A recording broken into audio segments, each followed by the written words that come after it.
चीन से सीमा विवाद पर सोनिया और राहुल गांधी ने यह दावा करते हुए फिर से प्रधानमंत्री को कटघरे में खड़ा किया है कि चीन ने हमारी ज़मीन हथिया ली है।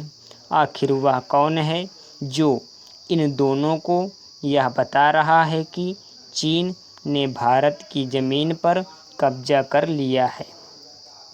क्या कांग्रेस के लोग चीन से लगती सीमा पर तैनात हैं या फिर उनका अपना कोई खुफिया तंत्र है? आखिर कांग्रेस यह साबित करने पर क्यों तुली है कि चीन भारत की सीमा में घुस आया है और सरकार देश से सच छिपा रही है? सवाल यह भी है कि विपक्ष में अकेले कांग्रेस को ही प्रधानमंत्री पर भरोसा क्यों नहीं है। इससे इनकार नहीं कि लद्दाख में चीन अतिक्रमण की मुद्रा में है, लेकिन आखिर इसका यह मतलब कैसे हो सकता है कि वह भारत की सीमा में घुस आया है और सरकार ने उसके समक्ष हथियार डाल दिए हैं? कांग्रेस यही सिद्ध करने के लिए उतावली है। इस उतावलेपन में वह इसकी भी परवाह नहीं कर रही है कि उसका रुख सेना को असहज करने वाला है। क्या कांग्रेस को इतना भी नहीं पता कि इस समय उसे ऐसा कुछ नहीं करना चाहिए जिससे देश को भूले से भी यह लगे कि हमारी सेना सीमाओं की रक्षा करने में समर्थ नहीं? लगता है कांग्रेस ने अपनी उन पुरानी और आत्मघाती भूलों से कोई सबक नहीं सीखा जो उसने सर्जिकल स्ट्राइक और एयर स्ट्राइक के समय की थी। राहुल गांधी तो ठीक उसी मुद्रा में दिख रहे हैं जैसी उन्होंने राफेल सौदे को तूल देते समय अपना ली थी।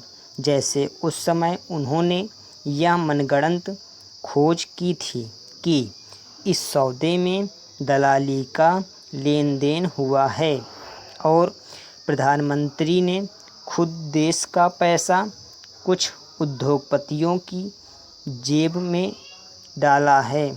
वैसे ही इस वक्त वह साबित करने पर आमादा है कि चीन ने भारत में घुसपैठ कर ली है और यह कथित सच्चाई केवल उन्हें ही पता है।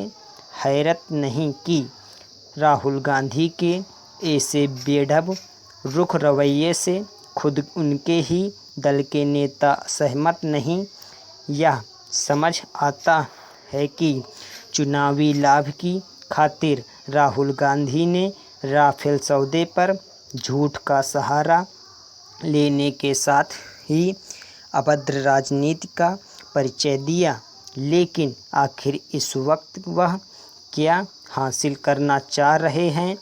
क्या उनके अनाप शनाप बयानों से देश की जनता उनकी मुरीद हो जाएगी या फिर वह इस मुगालते में है कि इससे चीन और पाकिस्तान के मामले में कांग्रेस नेतृत्व की देशघाती भूलों को लोग विस्मृत कर बैठेंगे?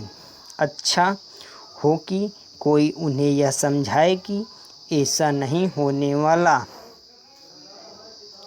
लद्दाख में वास्तविक नियंत्रण रेखा यानी LAC पर भारत और चीन के बीच सैन्य तल्खी अभी भी सुर्खियों में है। हालांकि भारत चीन के बीच यह सहमति बनी कि दोनों देशों की सेनाएं टकराव वाले इलाकों से कुछ पीछे हटेंगी, लेकिन अभी उस पर अमल शेष है। इस बीच दूसरे मोर्चे पर संवाद और सक्रियता जारी है। इसी कड़ी में विदेश मंत्री एस जयशंकर ने रूस, भारत, चीन यानी RIC देशों के विदेश मंत्रियों की वर्चुअल बैठक में भाग लिया है।